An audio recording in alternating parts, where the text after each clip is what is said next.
Bonjour tout le monde. Ravi de vous revoir sur une nouvelle présentation.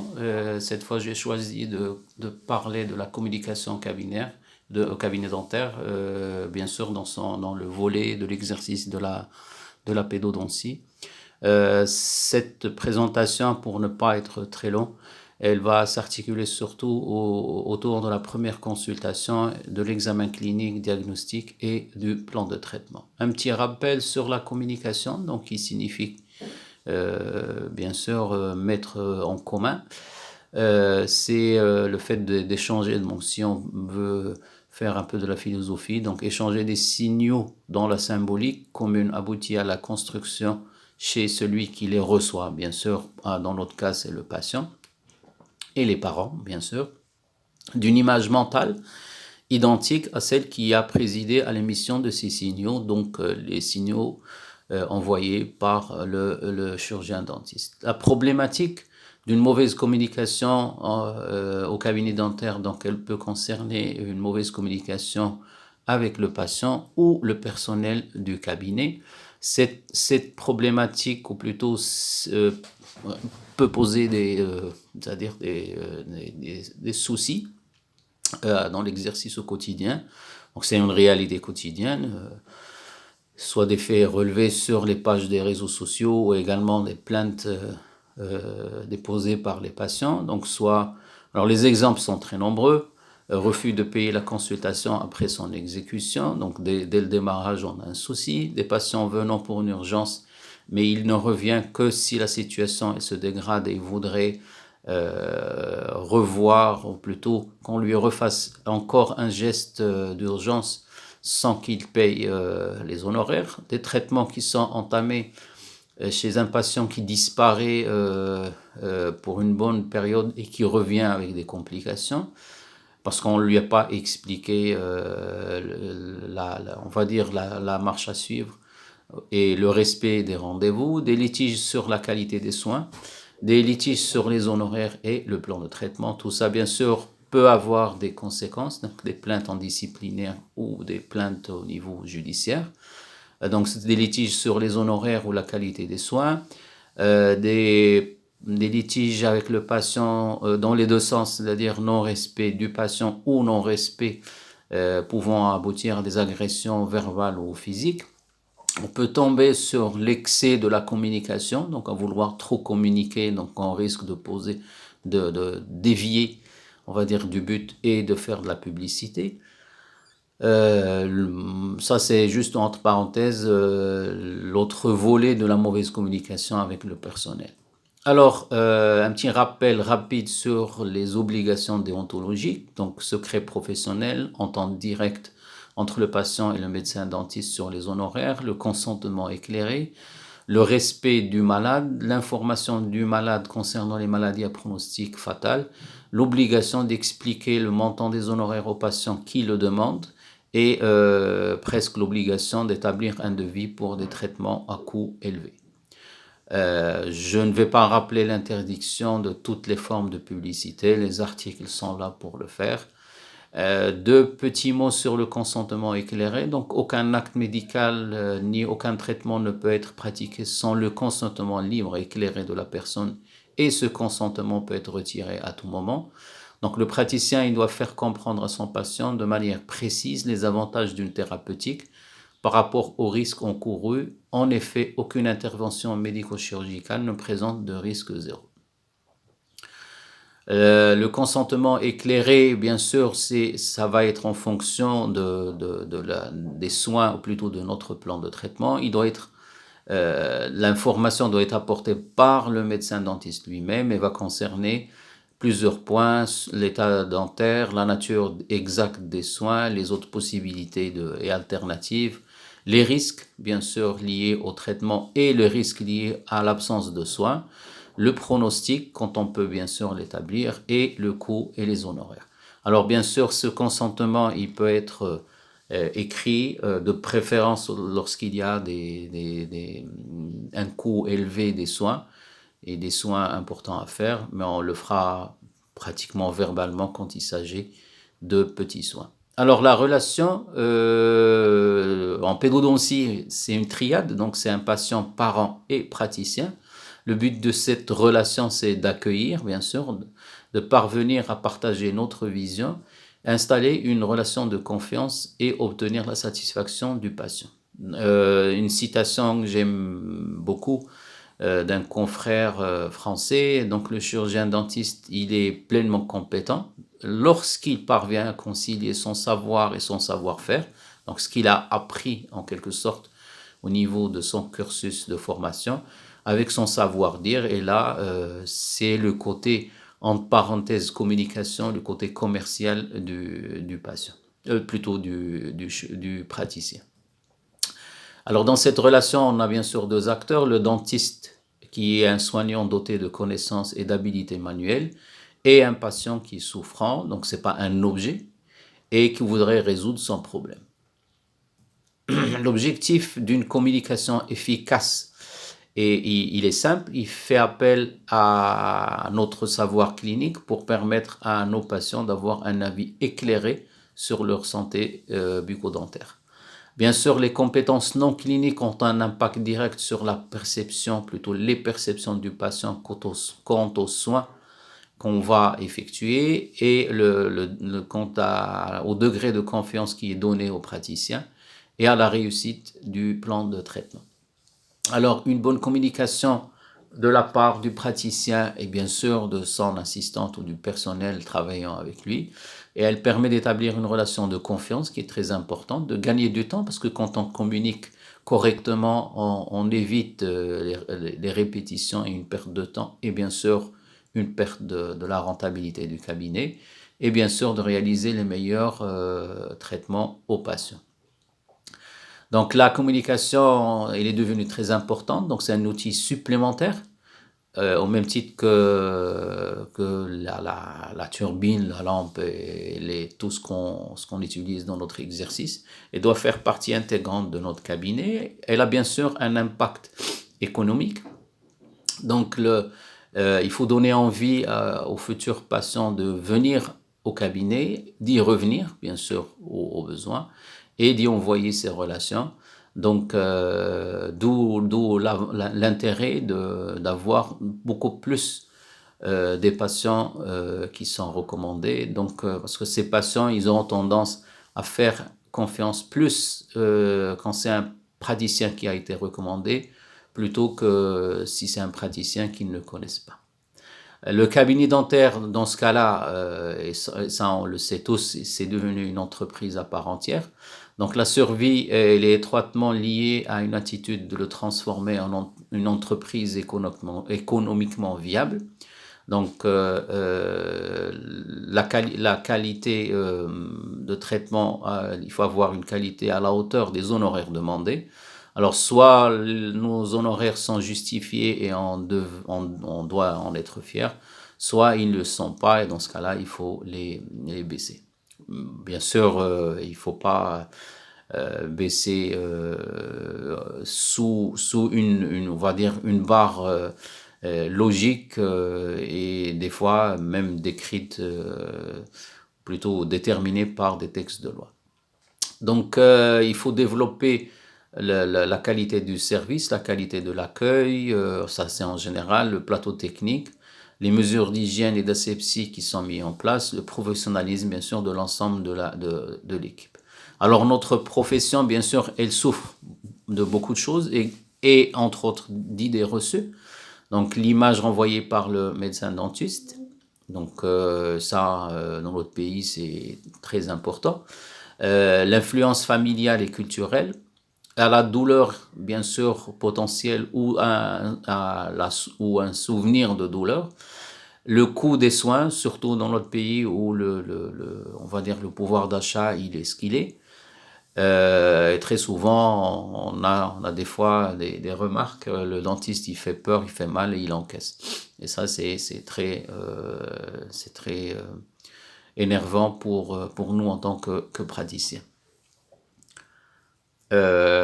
Alors, il faut connaître un peu l'état d'esprit du patient qui est on va dire, un enfant. Donc là, mais en général, même quand l'enfant est un peu plus âgé, on va dire un adolescent ou un adulte jeune, c'est un nouveau patient, parenthèse, qui est terrorisé, et la prise en charge doit s'accompagner d'une rupture nette avec l'image qu'il s'est construite. Donc très souvent, les patients, les enfants surtout, et les parents, ils ont établi tout un scénario et tout un film avant de voir le dentiste. Et bien sûr, il faut lui ramener la preuve que, que ce qu'on va faire ne ressemble en rien à ce qu'il a dans sa tête, bien sûr, et qui a suscité ses angoisses. Le premier entretien, il est très important. Donc l'objectif, c'est de créer une image positive et d'établir une relation de confiance. Et il ne faut pas oublier qu'on n'aura jamais l'occasion de faire une deuxième, première bonne impression. Alors, l'importance de cette première consultation, bien sûr, qui se fait, bien sûr, toujours dans la triade patient, parent et praticien. Elle se base très souvent sur trois principes: écouter, rassurer et informer.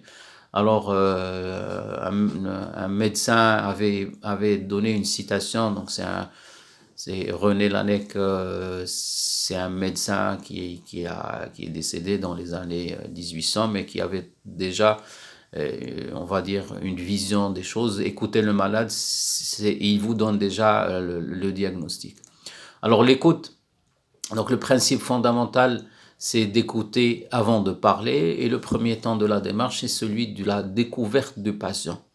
Alors, il faut accueillir le patient qui est l'enfant, dans notre cas, dans une position d'égalité de personne à personne. Donc, j'ai toujours lu que l'enfant, il ne doit pas être considéré comme un adulte miniature, mais un être à part entière. Et bien sûr, l'écoute, elle doit être de personne à personne et non pas directement. On se met dans notre position de praticien, donc de médecin traitant. Bien sûr, c'est pour ça qu'il faut poser plusieurs questions. Il faut faire participer l'enfant.